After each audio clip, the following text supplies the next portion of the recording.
7 Toxic Parenting Behaviors That Quietly Shape a Child's Entire Life. Imagine 2 children. Both grow up in ordinary-looking homes. Both go to school. Both celebrate birthdays. Both seem completely normal from the outside. But 20 years later, one grows up feeling secure, confident, and comfortable being themselves. The other constantly doubts themselves. They overthink every conversation. They struggle to trust people. They feel guilty when they rest. They never feel good enough. Why? What happened? Most people think childhood affects memories, but childhood affects something much deeper. It affects the way your brain learns to survive. And sometimes, the behaviors that cause the most damage don't look abusive at all. They look normal. Today, we're going to explore 7 toxic parenting behaviors that can quietly shape a child's brain, personality, and future. And by the end, you might understand yourself in a way you never have before. Number 1.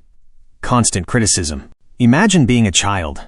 You show your parent a drawing. Instead of saying, "Great job," they immediately point out what's wrong. The coloring isn't perfect. The lines aren't straight. The picture could be better. Now imagine that happening every day, not just with drawings, with grades, sports, appearance, behavior, everything. A child doesn't think, "My parent has unrealistic expectations." A child thinks, "Something must be wrong with me." Over time, the parent's voice becomes the child's inner voice. And years later, even after the parent is gone, the criticism remains. That's why many adults from critical households struggle with perfectionism. Nothing they do ever feels good enough. Not because they failed, because they were trained to focus on flaws instead of progress. Number 2.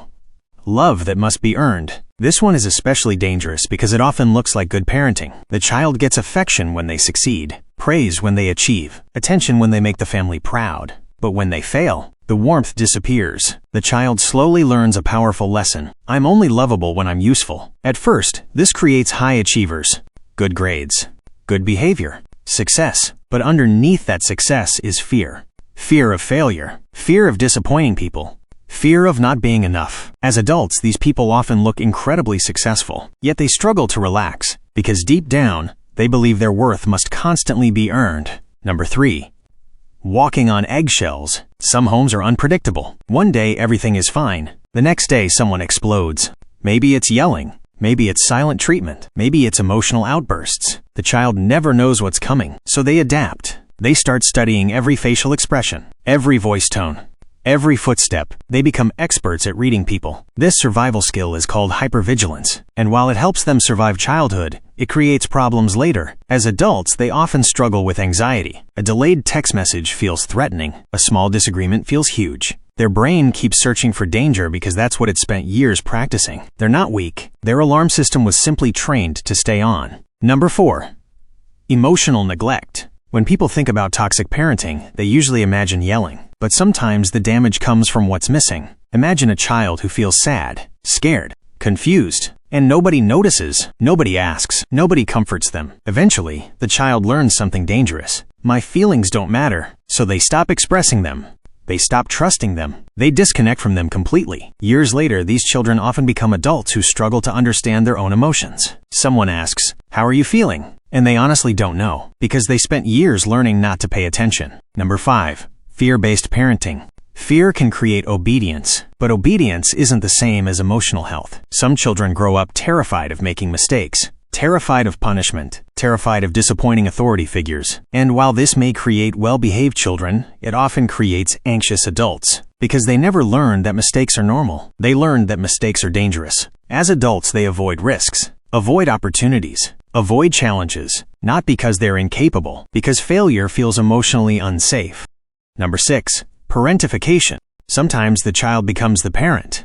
They comfort their mother, manage family conflicts, listen to adult problems, take responsibility for everyone's emotions. From the outside, they look mature, responsible, wise beyond their years. But what people call maturity is often survival. These children grow up believing they're responsible for everyone else's happiness. As adults, they struggle to set boundaries. They become people pleasers. They feel guilty saying no, and they often forget to ask themselves a simple question: what do I need?